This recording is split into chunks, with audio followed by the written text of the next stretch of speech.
Thank you so much, Manisha, for that lovely introduction, and also for the invitation to be here with you. I'm really excited to be able to share a little bit of this project. And I also want to thank Holly Cecil for her just amazing guidance over the past few months as we kind of got ready for this talk.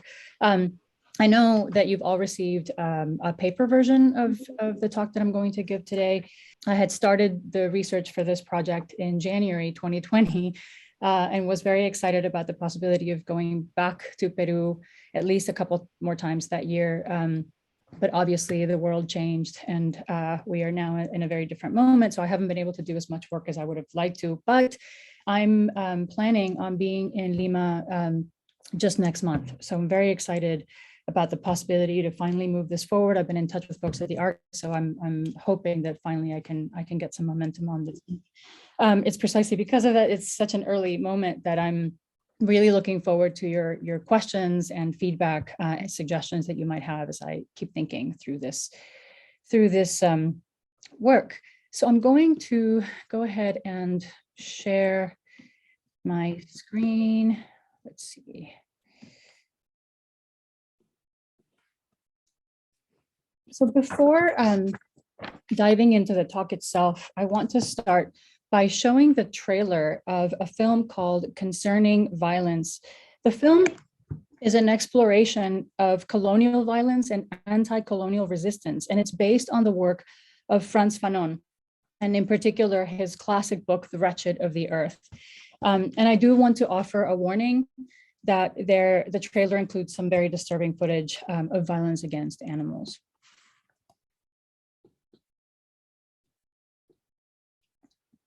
Move this down a little bit.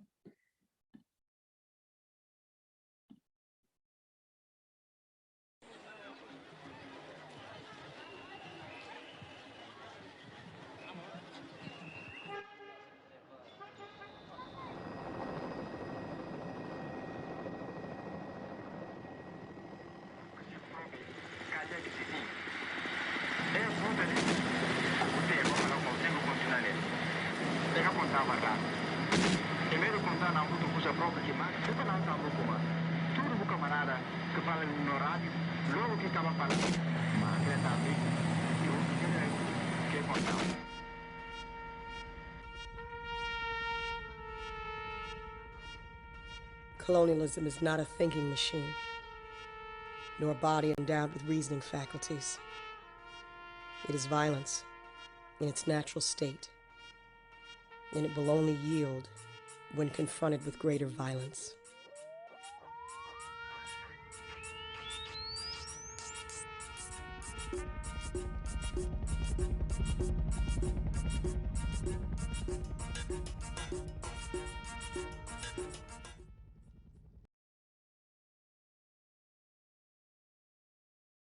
So when I watched this film, I was struck by the footage of Portuguese soldiers shooting bulls from helicopters. This is the way that the film begins and ends. And it is significant that the filmmakers chose to include violence against non-human animals as a way to frame this story of colonial terror and anti-colonial resistance. It is precisely this dimension of coloniality that I hope to explore in my work. And I want to highlight this violence not only as collateral damage, or as yet one more component of violence against particular human communities.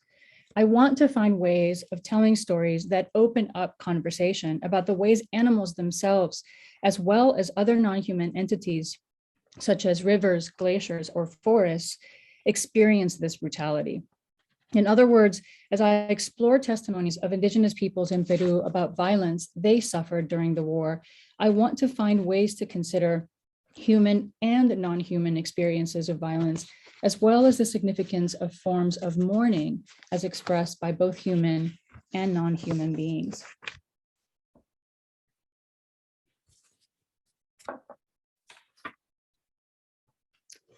I remember the blackouts. I remember playing cards by candlelight, never sitting too close to windows, learning to open our mouths when car bombs went off so our eardrums wouldn't burst. I remember the night my baby brother sliced open his face just above his eye. He had been playing, running, and hit the corner of a coffee table. I remember the flashlights, the panic, the worry of how to get to the hospital during curfew. And I remember the first time I saw Shining Path's hammer and sickle burning on the side of one of the hills of Lima. I remember the silence, the eeriness, the sensation of feeling the heat of that burning light and the darkness and humidity of winter. I don't remember the dogs. We were in Mexico City that early morning in December 1980, when residents of Lima awoke to the sight of dead dogs hanging from lampposts. My family had left a few years before the Shining Path, or Sendero Luminoso, our ruthless Peruvian and Maoist-inspired organization, declared war on the Peruvian state and violence engulfed the country. But until 1985, when violence in Lima intensified, we returned every June, staying for 3 months at a time. So I don't remember the dogs, but I do know the image, the photograph of one of those dogs still hanging. The small dog has a placard around her neck, and one can make out part of the sign. Words Peruvians later learned stated, Deng Xiaoping, son of a bitch. A police officer, a member of the forces of order, climbs the post to release the dog. One of dozens hanging throughout the city, some with dynamite attached, most with placards calling for the death of those who were seen as betraying Mao's revolutionary legacy. This is one of the hundreds of photographs included in Yuyanapak, the photographic exhibit that accompanied the Peruvian Truth and Reconciliation Committee's report on the years of terror in Peru. I have seen this image so often that I could say that I do, in fact, remember those dogs. Their deaths can easily become entangled with memories of that time. But this specific image is also powerful for other reasons. Despite several photographs taken of hanging dogs throughout the city that morning, this photograph, the only one that included a police officer actively responding to Sendero's macabre spectacle, was the one that the state, journalists, public intellectuals, artists, and others latched onto. There were other early examples of Sendero's brutality, but at the time, none were documented to the same degree as the dog hangings.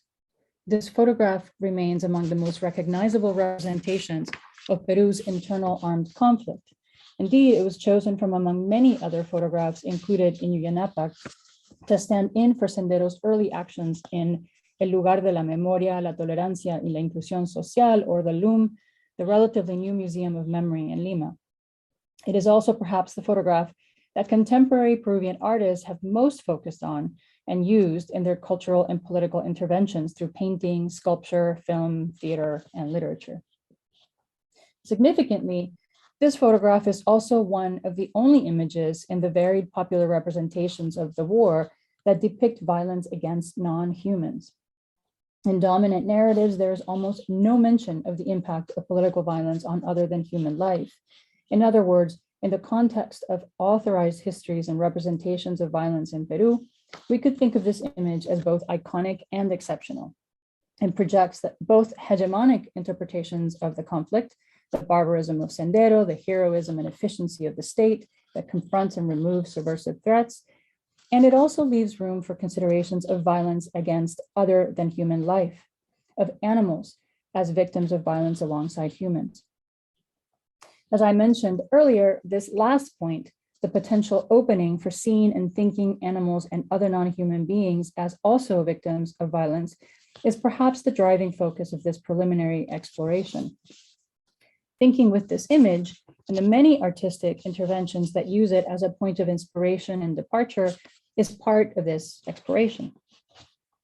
But I want to think too about the ways in which the iconicity of this image, both its representativity and its exceptionalism, might not in fact invite a looking away. Does seeing this photograph open us up to seeing more routinized forms of human and non-human death and dying?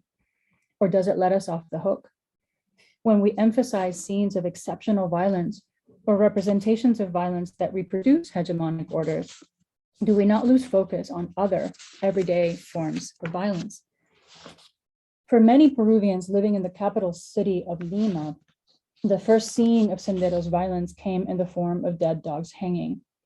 Yet such a sight did not raise any significant immediate worries about this deadly organization. Instead, Sendero was dismissed as a fringe political group, creepy perhaps, but not a serious threat to the capital. This was the case despite several reports already emerging about Sendero's violence in the Andean highlands, such as the burning of ballot boxes, the kidnapping of indigenous children, and the killing of police and Andean indigenous community leaders. In other words, on that morning in December 1980, seeing dead dogs did little to provoke concern about dead Indians in the highlands or the many dogs dying slow deaths in the streets of the city. We might begin instead then from alternative narratives, alternative understandings of more than human life, death, and suffering, as always already intimately entangled with the human experience of war. We might begin, for example, by listening to and thinking with the thousands of indigenous testimonies given to the Peruvian Truth and Reconciliation Commission, or the CVR, testimonies that insist that to understand the violence of the internal conflict, one must understand the centrality of violence against non-human bodies.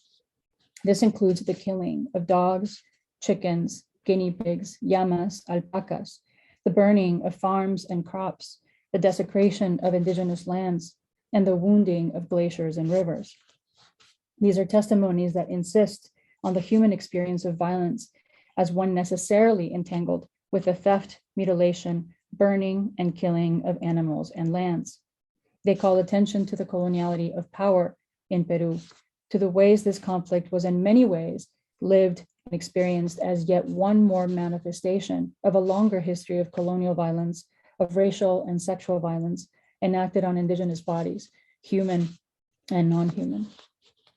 Native theorists have long noted that to understand colonial violence, to understand histories of indigenous erasure and dispossession, we must explore the impact of this violence on multiple bodies and beings, human and non-human.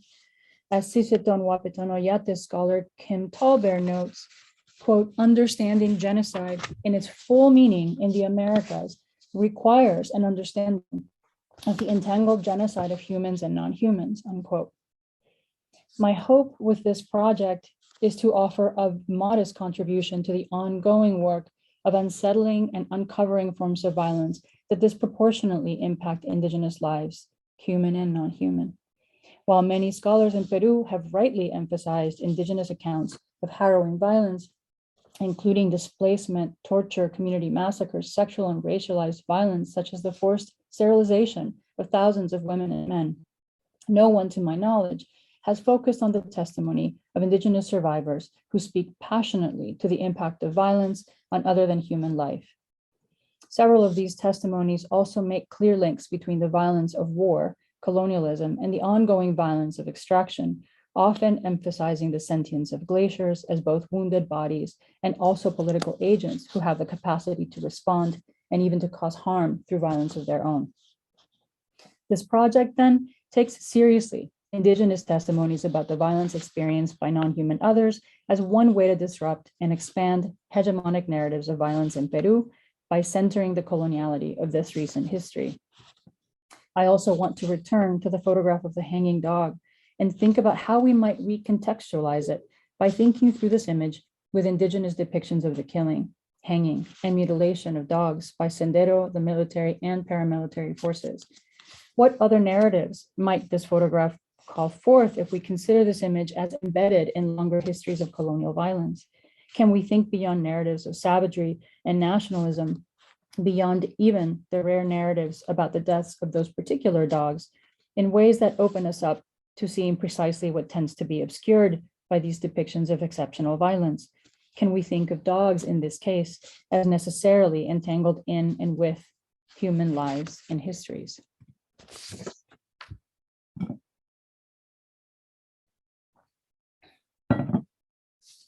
In the interest of time, I'm not going to offer a detailed discussion of the war between Sendero and the Peruvian state, but some key points to keep in mind are that according to official narratives, this political conflict lasted 20 years, from 1980 to 2000, and close to 70,000 Peruvians died during this time. This number, of course, does not include the tens of thousands of disappeared persons, the hundreds of thousands of families forcibly displaced, the hundreds of villages razed, and the thousands of people detained under anti-terrorist legislation most of whom were brutally tortured. Of those killed, 90% came from the 8 poorest Andean and Amazonian regions, and 75% were Quechua. This means that the majority of those most directly impacted by this episode of political violence in Peru were indigenous peoples. This is consistent with racialized histories and geographies in Peru, because the conflict began in the highland department of Ayacucho, one of the poorest regions of the country.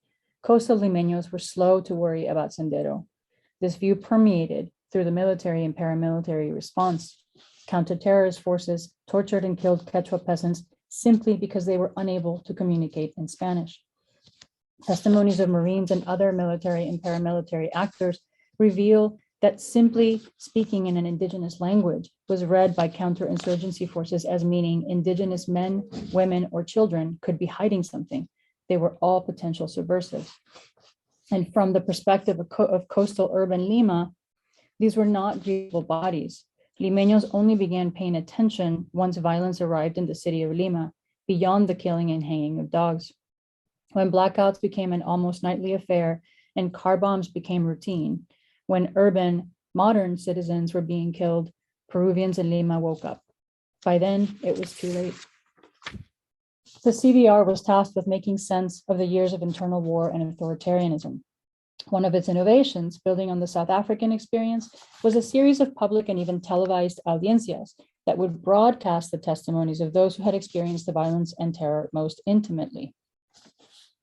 There is so much horror in these testimonies, so many experiences of violation, almost indisputably linked in some way to the experience of being indigenous in Peru, or the colonial legacies that still palpably mark everyday lives. So it was with trepidation that I made my way to the Defensoría del Pueblo, the Human Rights Ombuds Office in Lima in January 2020, to talk with Carla and Santiago, 2 members of the staff in charge of the archives that hold the 17,000 testimonies collected by the CVR. The unease I felt was largely due to my concern about how they might respond to my questions about the impact of violence on non-human life. While many of my Peruvian colleagues and interlocutors take seriously the legacies of colonial violence that continue to shape the lives of a majority of Peruvians, they do not similarly worry about the lives of non-human others. Indeed, considering violence against animals in a context of ongoing dispossession and crushing human poverty can sometimes be read as enacting another kind of violence. Long histories of racial violence, of the animalization of indigenous peoples, make this a particularly powerful concern in Peru. In thinking about what this project might do, about the stakes of this work, I often think back to one of the CVR's public audiencias in Cusco's National Theater in June 2002, which I was able to attend. I remember the wrenching testimony of men and women, the awkward staging of grief, the rigid management of performances of power that positioned commissioners securely behind desks and left those delivering testimony vulnerable with only a flimsy chair to hold their sobbing bodies.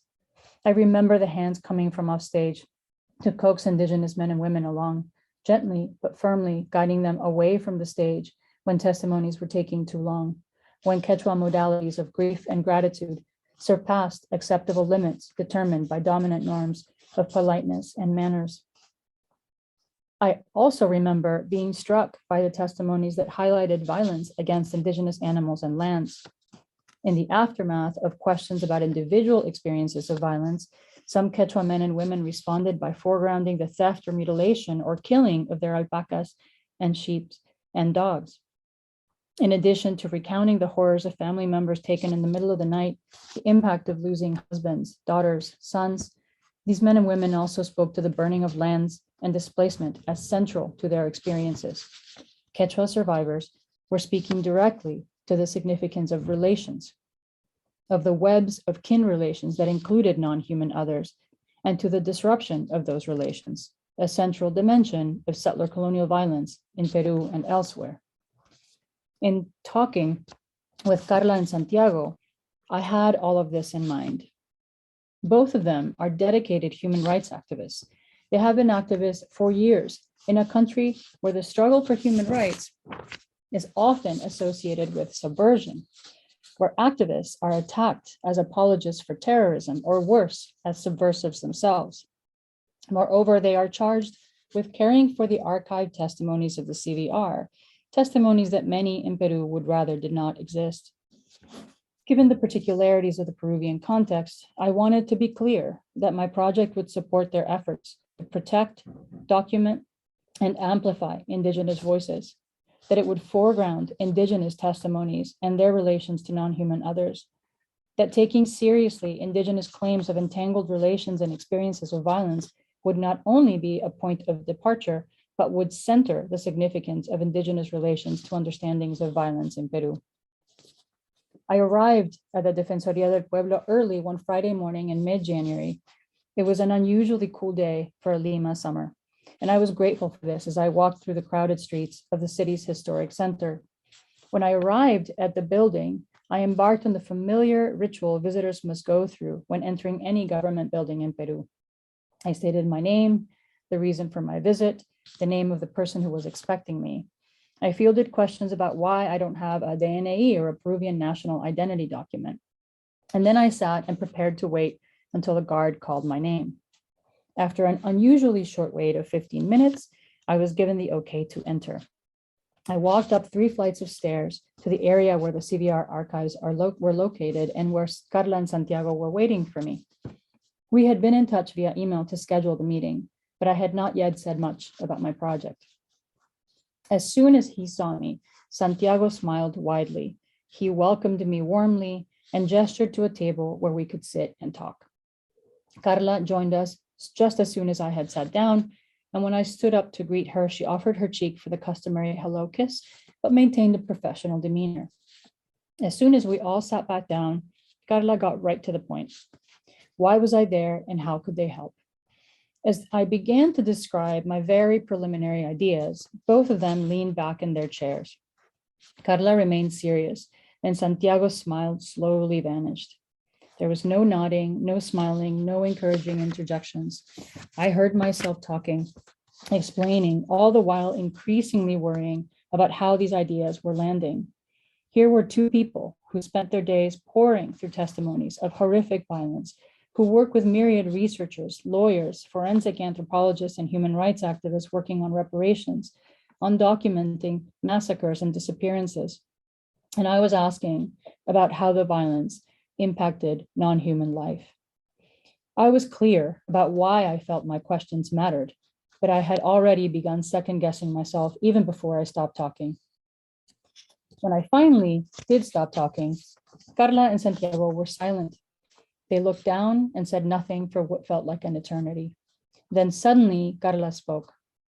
She looked up at me, leaned in, and asked, "Are you sure?" Before I could respond, she continued, "No one has done this before. No one has ever asked us about this. This would be so hard, so difficult, and it would take a very, very long time. Are you sure you want to do this? Where would you start? Do you have an idea of what regions you want to prioritize?" I was stunned and suddenly felt a huge weight lift, and then we really dove into the conversation. Santiago chimed in, thinking out loud about testimonies that might be particularly useful, the ways animals figured in the archive, the regions where the desecration of land was of particular note. We talked for about 30 minutes more, and then they both had to go to other meetings. I was so grateful, I told them, and would love to continue to be in touch as I thought more about the scope and focus of the project. Carla stood up, smiled, and embraced me warmly. She then told me that what I needed was time. You need time. You need to come here and spend days, weeks, just reading the testimonies, reading them, feeling them. And I will be here. I will be by your side as you do, because it will be hard. But if you are sure, we can work together.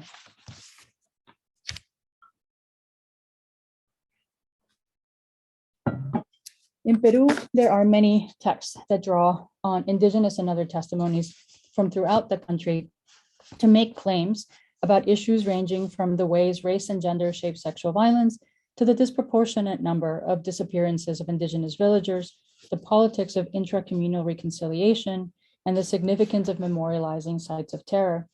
But there's only one text, to my knowledge, that brings together testimonies from a single district in Ayacucho which is in the southern Andean highlands, in order to illustrate the complex and multi-layered and harrowing violence indigenous villagers faced over the course of 20 years of war in their communities.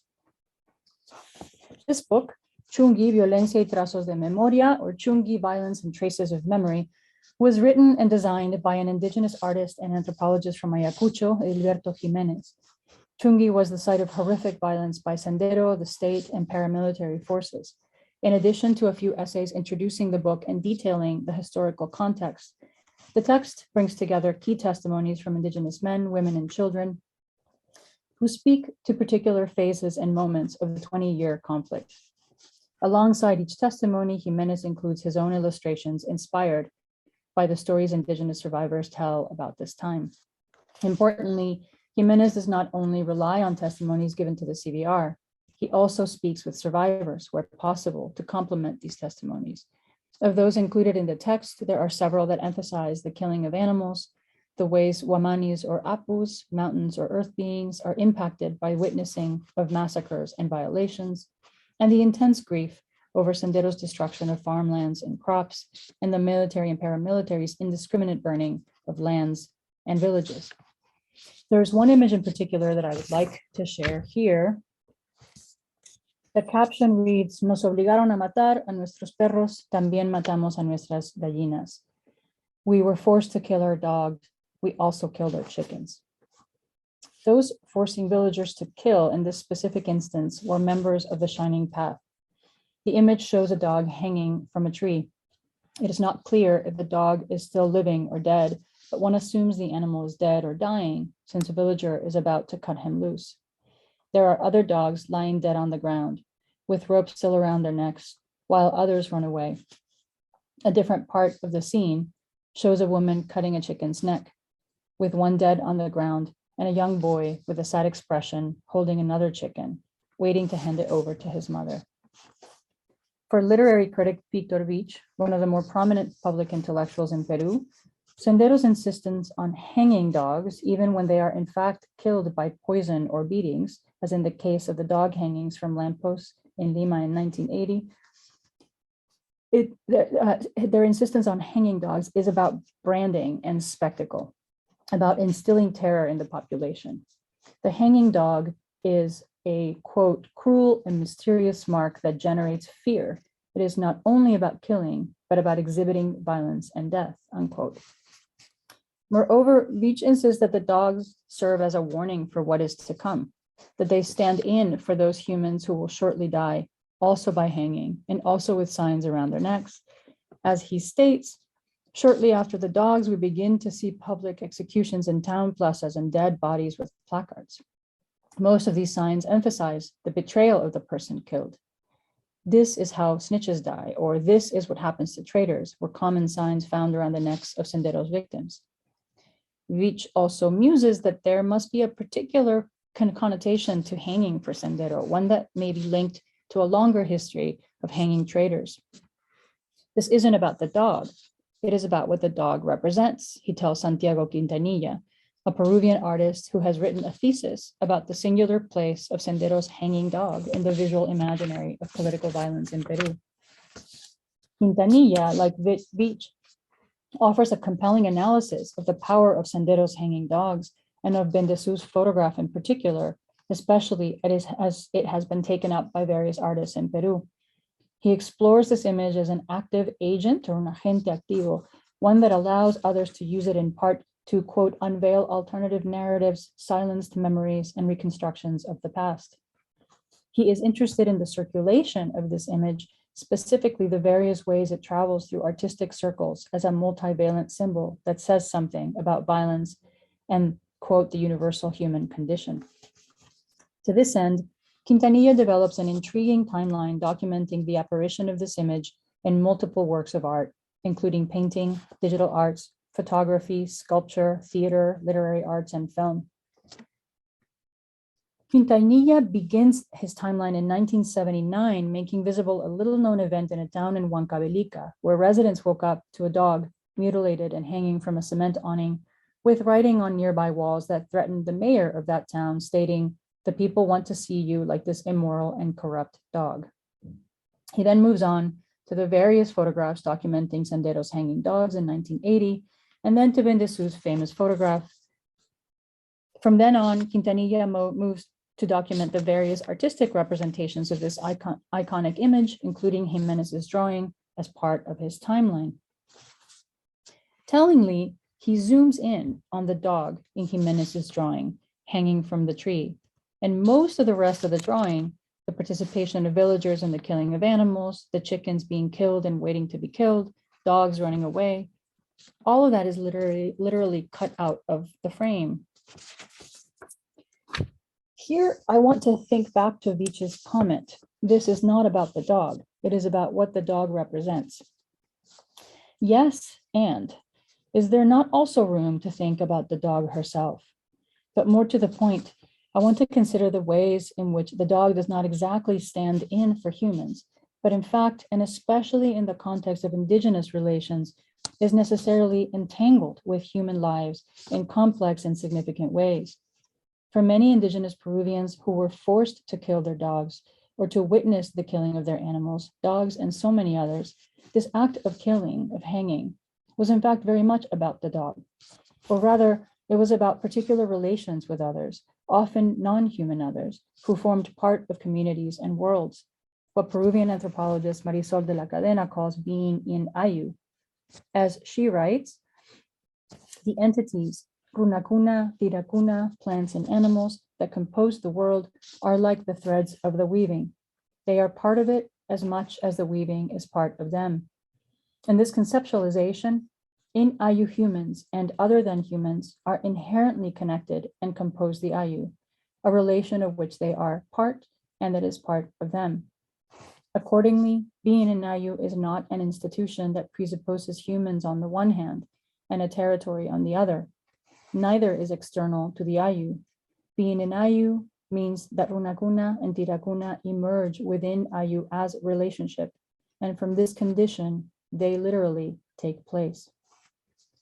I want to think about what is missed when Jimenez's drawing is included as simply one more example of the myriad artistic uses and representations of this image and of the hanging dog, and more so when the drawing is reduced to only the hanging dog, when the rest of the image, the context, is blurred out. For Jimenez, what matters are the connections between the hanging dog, the chickens, the villagers killing, the mountains bearing witness in the distance.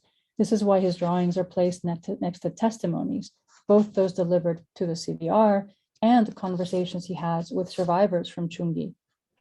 Here's an excerpt from the testimony paired with this drawing. Sendero forced us to kill our dogs. The dogs were the first to die. Many they suffocated with ropes and others they killed and then hung from trees, while others died after they escaped but were left to wander alone without place. We also killed our chickens, our goats. Everything was over for our poor little animals, even our cuyes they killed. And so everything was over for us. And so everything was over for us. This moment in the testimony is powerful for many reasons. Among them, the clear emphasis on relationality. The hanging dog, the dead dogs, are here intimately entangled with the deaths of not just other animals, but also with the end of worlds for villagers, with the end of rest, of life. The killing of these dogs was but one part of forms of violence that, among other things, severed relations, disrupted livelihoods, and even the possibility of a good death. In the Andes, relations with dogs in this world are complicated. They can be companions or guards, shepherds or unwelcome outsiders, but they are unquestionably significant in the afterlife, many serving as guides for human souls, especially those searching for their place in Hananpacha or the upper world. But only dogs who have lived good lives and have good deaths, such as while protecting a herd of llamas or a companion, can serve as guides for souls. Killing an animal for no good reason, and particularly a dog, could lead to the animal attacking souls in the afterlife, not allowing them to rest. Many recent testimonies from survivors, particularly in the wake of discoveries of mass graves and forensic excavations, detail concerns over the number of ghosts wandering alone, much like those dogs who were left alone to wander without place.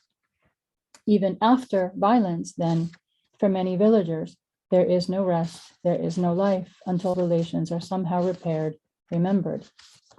Jimenez's text and the CVR archives are only two examples of the kinds of sites that might allow for the exploration that I hope to conduct. As I hope this brief discussion shows, thinking with Indigenous testimonies in conversation with Indigenous survivors of political violence and with those Indigenous artists and others who take seriously the experiences of Quechua peoples, who insist on the significance of non-human experiences of violence, matters. It matters for multiple reasons.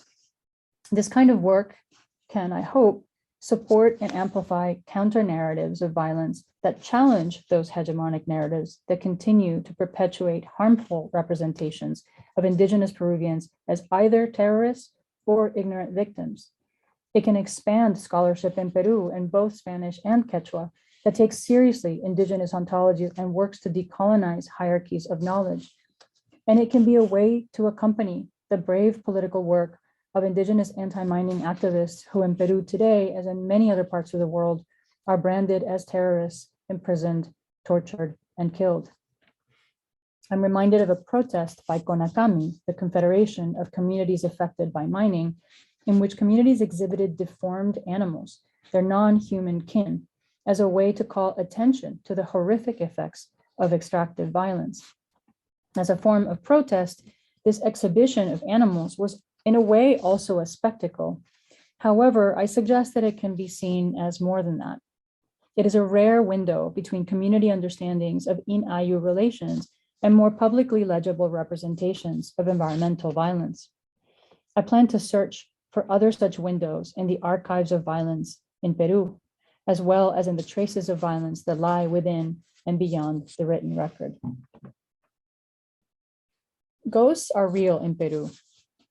In the wake of such horrific and senseless violence, they wander through Andean valleys and rivers, sometimes wanting revenge, sometimes demanding justice, demanding simply that they be remembered. Ghosts appear to mothers in dreams, guiding them to the site of the torture that led them to their death in life. They make their presence felt when someone walks over the site of a massacre or mass grave. There are multiple stories, novels, plays, poems, songs, and testimonies, all calling attention to ghosts, most calling attention to ghosts as central figures in the collective reckoning still very much pending in Peru. In many ways, then, ghosts and their hauntings are a call to remember, and perhaps to reimagine an alternative present and future. As part of this project, I want to think with ghosts as a way to think about the afterlives of violence. And here, thinking with Eve Tuck and Siri about haunting as a mode of being that is in itself the answer, or at least part of the answer, might be interesting. They write that haunting does not hope for reconciliation. Haunting lies precisely in its refusal to stop. For ghosts, the haunting is the resolving. It is not what needs to be resolved. In Peru, I think we need ghosts to continue their work, to continue to haunt so that we may never forget, so that we may continue to work not toward any kind of false reconciliation, but rather toward imagining, toward altogether reimagining possible worlds. Perhaps we can think about haunting as a kind of healing, or better, as a disruption, a call to wake up.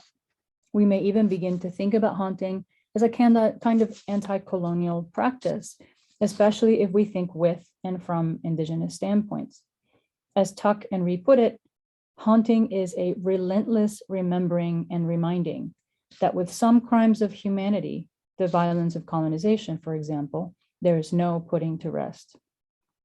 This, to me, also includes thinking about the disruption of relations and the repairing of those relations, not only among humans, but also in relation to non-human kin. In that spirit, I want to think about the many non-human ghosts that also wander through those Andean valleys and rivers. I wonder, do they too demand justice? Do they too ask to be remembered? How do they figure in these histories and politics? What are the non-human relations disrupted? And what are the ghastly memories embedded in lands and rivers What do glaciers remember, and how do they respond? There is important scholarly work that considers the impact of war on animals, on the relations between humans who flee war-torn cities and rural villages and are obliged to either kill their companion animals or leave their horses and cows and sheep behind. These are moving accounts of cats and dogs euthanized in the thousands, and cows bellowing in pain because they need to be milked, their udders swollen and painfully tender because no one is there to care for them. There is work such as Stephen Miller's War After Death that focuses on the afterlives of war by considering war's impact on ecosystems and on the non-living, a category that for Miller includes archives, the built environment, artworks, personal property, and intangible traditions. Too often, however, these discussions are represented as reflections on collateral damage. So part of what I hope to do with this project is think about the impact of violence on non-human life, not as collateral damage, but rather as centrally significant to histories of violence and to human and non-human experiences of that violence in multiple ways. I want to think seriously about why, when Indigenous survivors were asked by CVR commissioners about the violence they experienced, many brought up the violence experienced by non-human others, animals, plants, mountains. And accordingly, I want to think about non-human grief and non-human testimony. How can we listen to those ghosts who speak for non-human victims? How can we account for non-human grief or rage or fear? Much like humans, non-human animals were brutalized in this war, whether in military and paramilitary training. Counterinsurgency training often included killing animals and dousing oneself in their blood or eating the raw meat of freshly killed dogs and cats. Or when they were weaponized as technologies of war, for example, the burro bombs in Ayacucho. The killing, maiming, and wounding of non-human others was also often a crucial dimension of the violence visited upon Indigenous communities.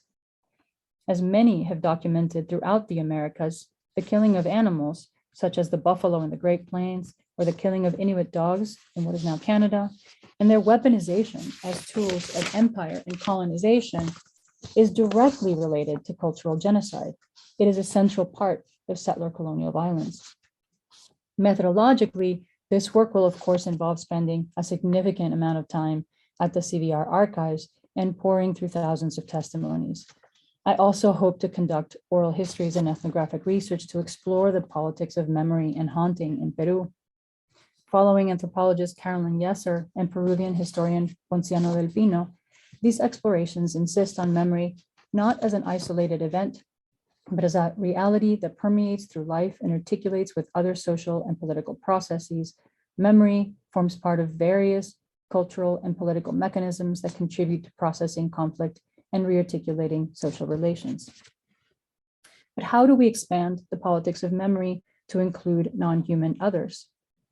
Moreover, there are those in Peru who emphasize that in order to make sense of testimony, we must rely on the joven letrado, or the young male scholar, who can translate the testimony of illiterate Indigenous victims in order to make sense of it, to make it legible to modern society.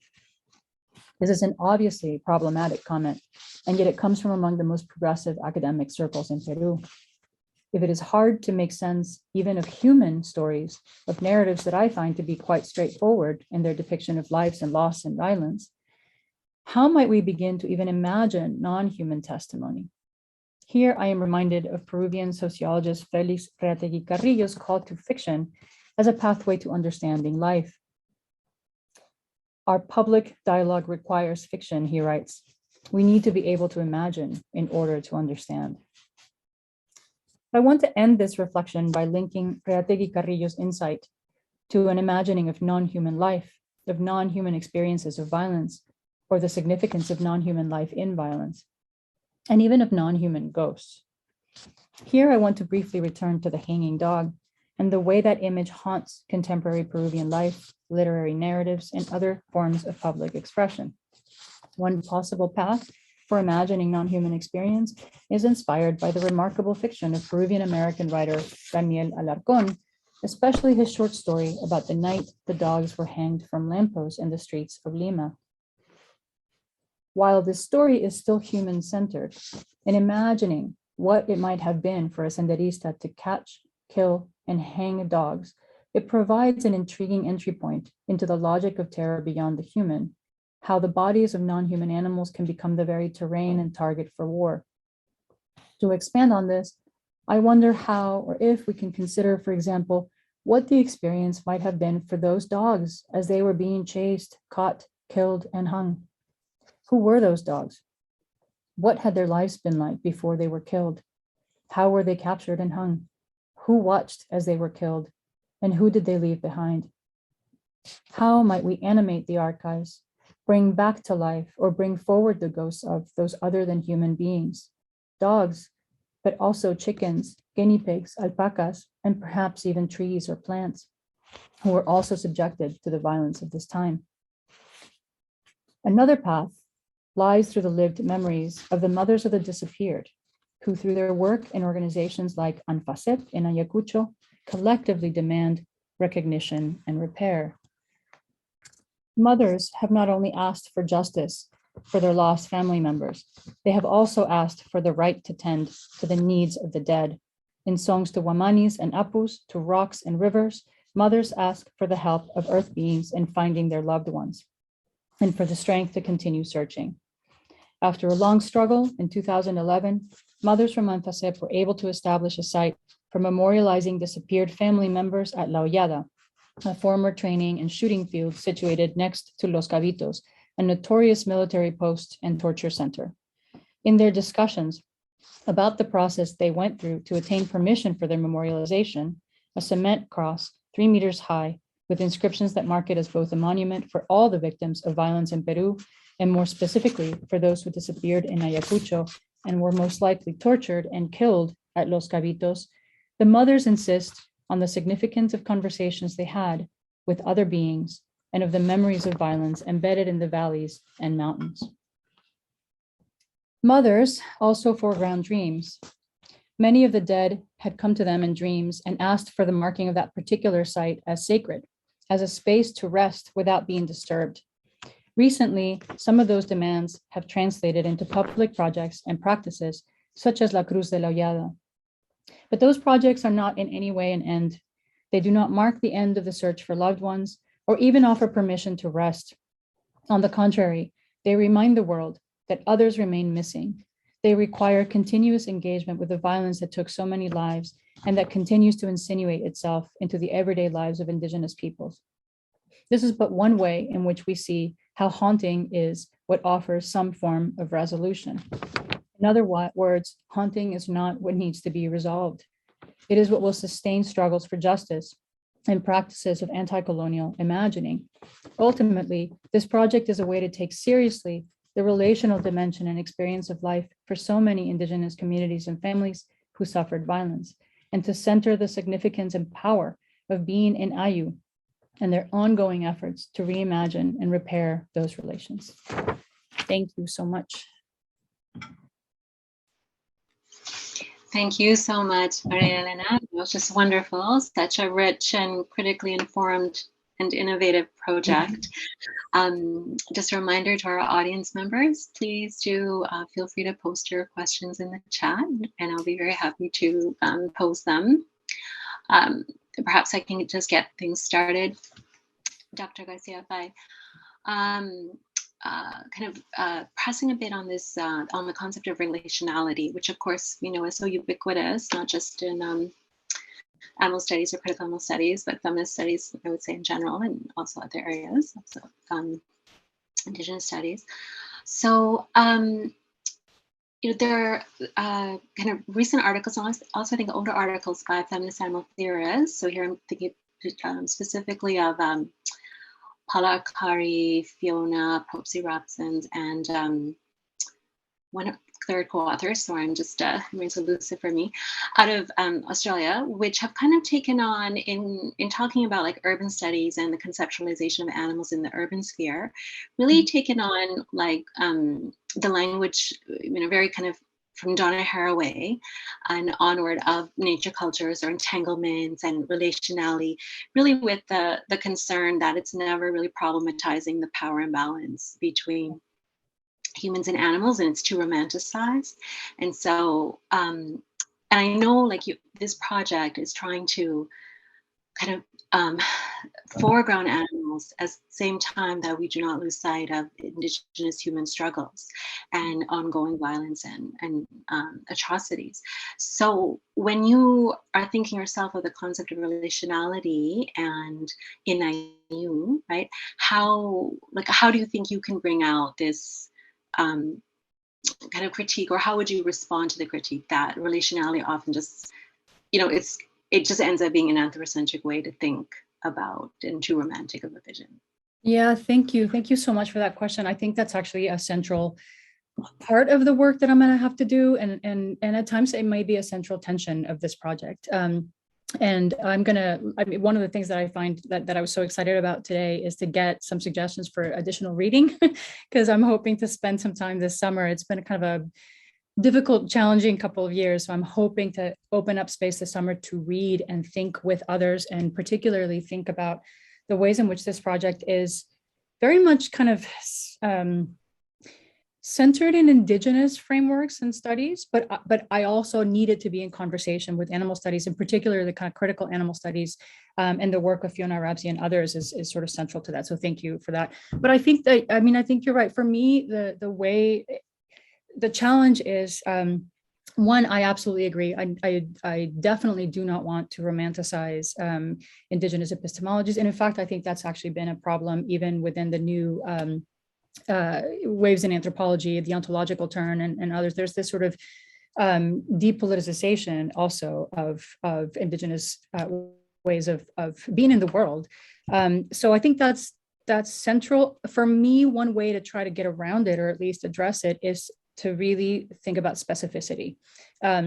So this is why, for me, the specificity of Peru, of that particular context of violence, and of thinking about the ways in which relations between particular indigenous communities and specific animals vary. And so, of course, I'm not going to be arguing that there was no violence against animals by certain native communities. Animals have been used in lots of different ways, and that those relations have been impacted by colonial, long colonial histories, and especially by this most recent wave of political violence. So really trying to be as clear and specific about the particular relations that I'm addressing, and maybe just being very explicit about the fact that I'm, in talking about that kind of relationality, that doesn't necessarily diminish certain hierarchies, right? So to talk about, for example, the fact that other animals are seen as persons in particular indigenous epistemologies does not take away relations of power, like power dynamics that can impact animals in that can harm animals, right? So I think this is going to be sort of one of those central themes that I need to continuously be mindful of and continue to think critically. And a lot of it is also going to be thinking with the archives. One of the things that I'm really, I know it's going to be hard. It's been already pretty difficult to think through some of this work, but at the same time, I'm really eager to just spend time with the testimonies themselves and kind of think with them and see what they are saying. One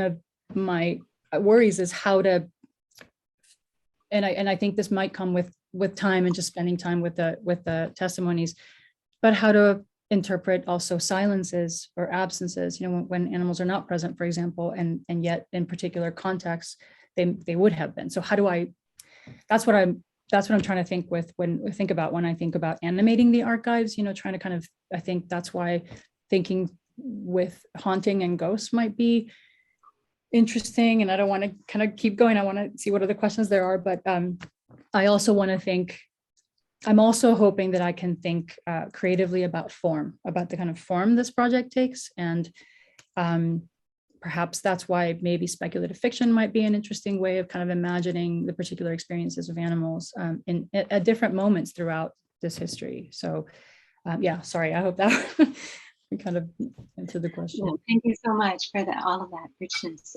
So yeah, we have a series of questions. So let me ask the first one. And Maria is asking, Maria Elena, I wonder what is the role of reciprocity in the other being violence. Maybe a word missing there, I'm not sure. But I think the question is asking about, being reciprocal and reciprocity. It seems to be crucial to being in IU, in community in the Andes. What could you say more perhaps about how you're thinking about reciprocity? Yeah, I think, that's an interesting question. Thank you very much. I think that there's also, I want to think a little bit about some of the differences between maybe reciprocity and relationality. Again, going back to relationality, right? And certainly there's a sense of doing for others and then kind of giving back.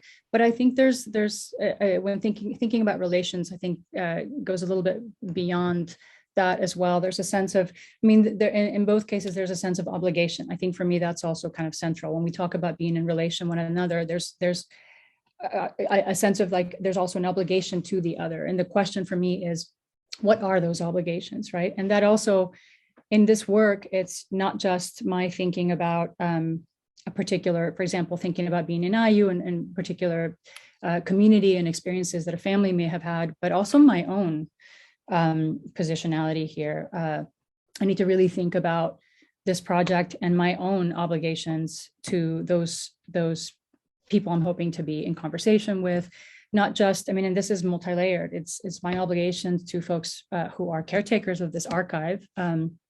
It's my obligations to anybody who I choose to speak with, especially if I'm talking with the families of disappeared or survivors. So there's sort of multiple layers to this question of reciprocity and relationality. And in my own case, my grandfather was Quechua, but I still am working through what that means for myself, for my family, and then what that does or doesn't do, how that positions me in relation to this project. So thank you. It's a great question. And there's, I think, a lot for me to kind of unpack as I move forward with this work. Thank you, Dr. Garcia. Our next question is, thank you so much, Dr. Garcia. My question is from Luisa. My question is in relation to the post-project consequences.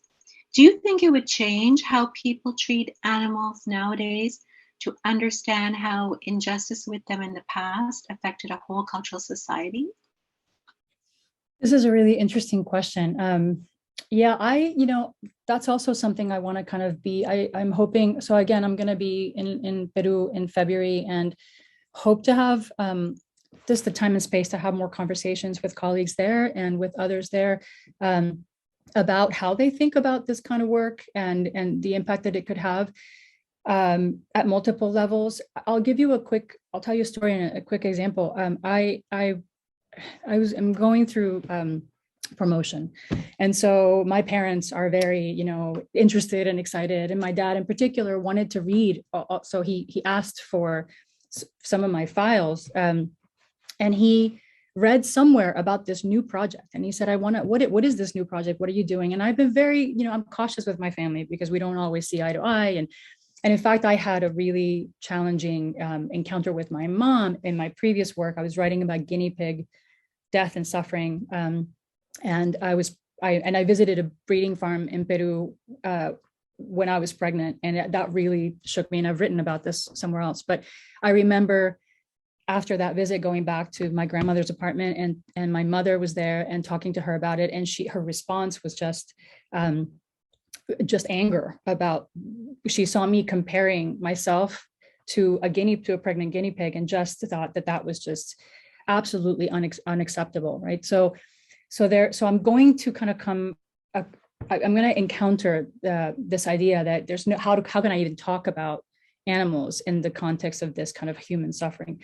But to go back to my dad, so they asked to see some of this work and they read this, the paper actually that you all, if you read it, that was circulated, that this talk is based on. And I was petrified because I thought they're not going to get it. They're going to hate it. They loved it. And they actually said that it made them think differently. We have never seen eye to eye in conversations about political violence in Peru. This made them think differently. For my mom, she's always been, she's full of contradictions like all of us, but she's always been an animal lover. And so it really kind of got her thinking about this particular period of violence in ways that she had not expected. My dad just really focused in on what I talk at the end about cows being left behind and nobody being there to milk them. That he couldn't shake that. He could not stop thinking about it. He told me, I keep thinking about this every day. It just made him think differently, even about farmed animals in Peru and in this country, and his relation to meat. I mean, it was just really interesting. So I don't know if this is addressing the question, but my hope is that I'm able to somehow, this is going to take me time, but I'm able to do this in a way that does actually open up at least possibilities for conversation about the plight of animals, not just in this moment of war, but just every day, right? In multiple ways in Peru, but everywhere else too. So I'm hopeful that this work can actually support the work of others who are already trying to do that in Lima and elsewhere. Yes, definitely. It's always so interesting to hear about those moments that change people and really stay with them or resonate. So thank you for sharing that. Carlos has a quick question. You mentioned indigenous personification of glaciers, and I wanted to ask how this emerged in your research in the context of Sendero Luminoso, or generally, if you know of literature that discusses this relationship. There's some work in the context of sort of extractive industry. There's some work in Peru and elsewhere that talks about this, and I'm happy to be in touch, separately and send you some references.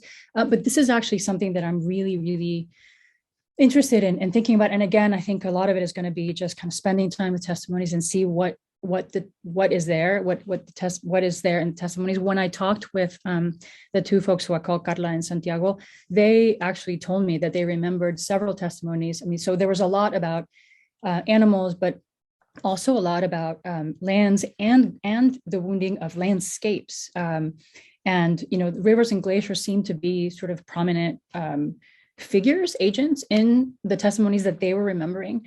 So I don't know yet exactly what I will encounter, but that's one of the things that I'm going to be looking out for, is how these beings emerge in the archives and the testimonies, and how, and this is also why I do want to have, if I can, conversations with people and conduct some oral histories if possible, to maybe ask some of those questions and get a sense about the significance or the salience of these different living beings. But so yeah, I'm happy to send the references that I have, and stay tuned to see what I find. I'm happy to be in conversation about what I'm finding. Terrific, thank you.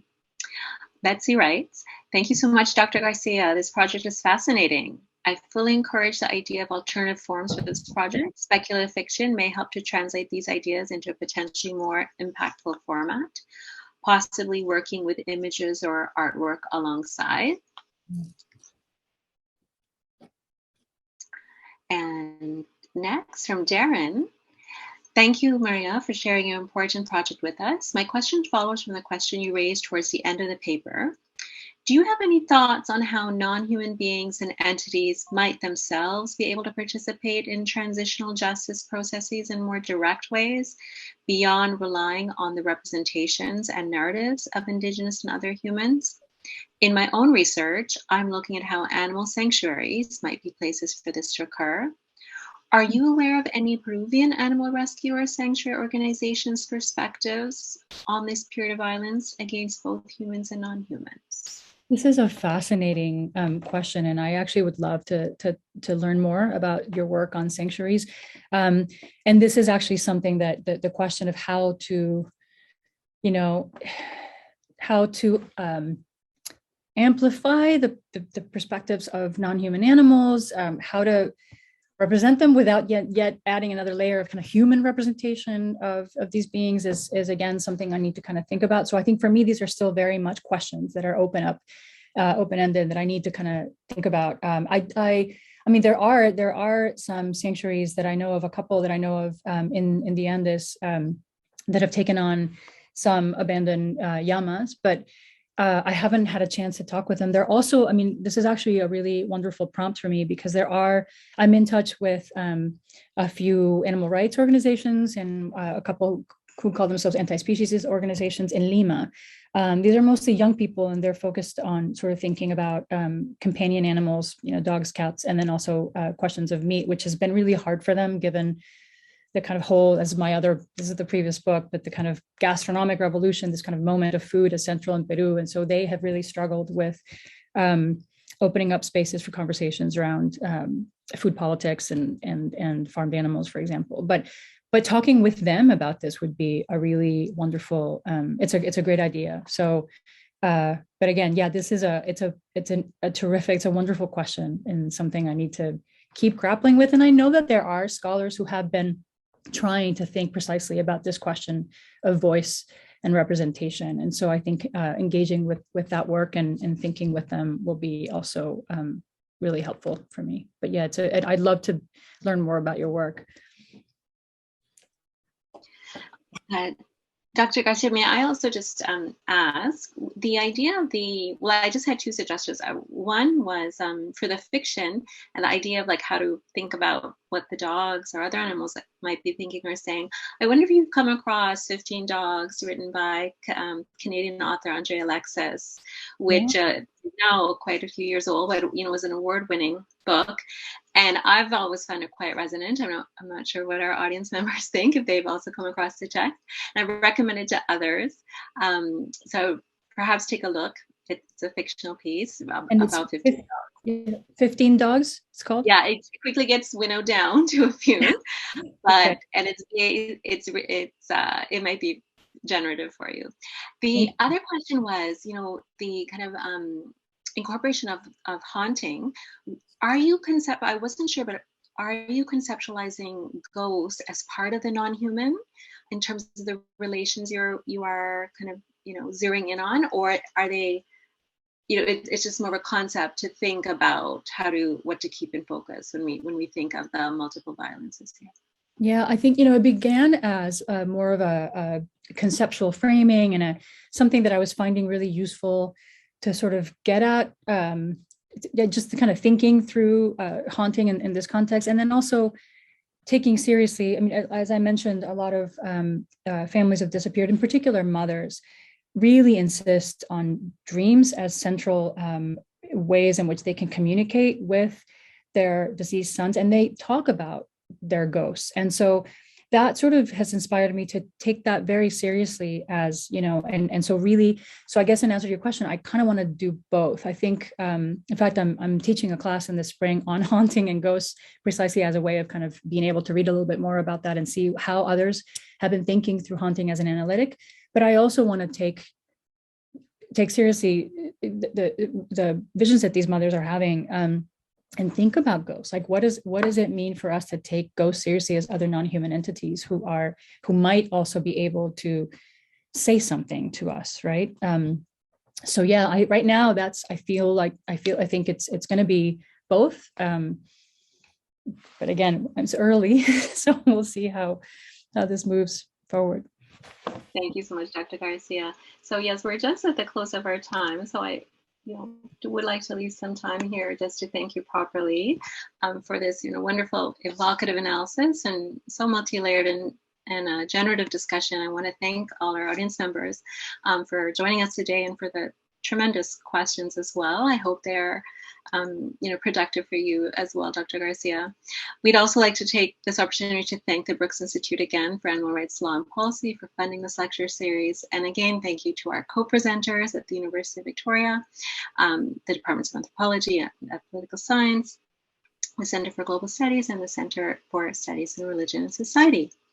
Next up, again, in our Distinguished Lecture Series is on March 16th, a talk by Dr. Jody Castricano from the University of British Columbia, Okanagan, presenting under the title, Bearing Witness, Animal Loss in the Anthropocene. If COVID protocols allow, this lecture will be combined in person at UVic and also online. And if you wish, you can pre-register for the online event on our Animals and Society Research Initiative website, following the link provided at the top of the text. Again, Dr. Garcia, it's a tremendous pleasure to hear your wonderful paper and to have it presented and to have you as part of our Distinguished Lecture Series. Thank you so much. Thank you everyone for joining us. We wish you a great end to the day or beginning of the day, wherever you may be. Thank you. Thank you so much for these wonderful questions. Thank you.